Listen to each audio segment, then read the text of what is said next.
Did you know the air that you breathe in every single day contains at least 220 million particles? And based on WHO, they have said that 9 out of 10 people breathe in a high amount of air pollutants every single day. And this put us chemical engineers at a high risk to all these air contaminants. And ladies and gentlemen, that's why we Group 1 are here to break it down for you on the guidelines to monitor air contaminants. Let me introduce to you the two different groups of air contaminants. First one, particulate, where there are two types, inhalable and respirable, where respirable, the particles are insoluble, and the other group of air contaminant is gases, mist, and vapor. And in monitoring the air contaminant, the most important is sampling, not only to quantify the contaminants but also to determine the level of protection needed.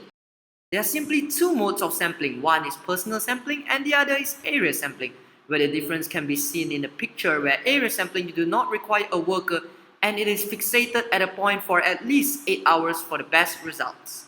But what are the instruments or equipments that we need for this sampling?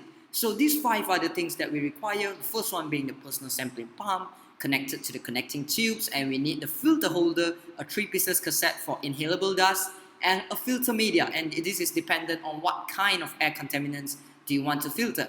And last but not least, the reading instrument to portray out the reading, of course. And the main difference between inhalable and respirable, besides the solubility of the air contaminant, is that the filter holder we need for respirable is a 2-pieces cassette, and also we will need something called the nylon cyclone, which functions to separate the respirable and the non-respirable particulates. Alright, then moving on to the next type of sampling, which is gas and vapor sampling. And under this, there are 2 different categories. One is the reservoir sampling, where you can tell by the name it only collects and it does not separate the airborne contaminants. As for extractive sampling, it is otherwise, where it collects and also it performs the separation of airborne contaminant simultaneously. And let's look at the type of containers we use for reservoir sampling. So these are the few type of containers.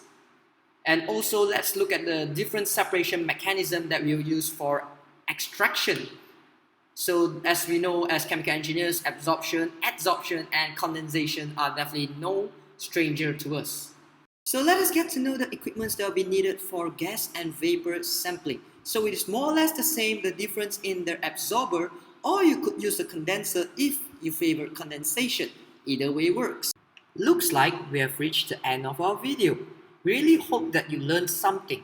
And here is the table on how frequent you should monitor your air. That's all from us. Bye.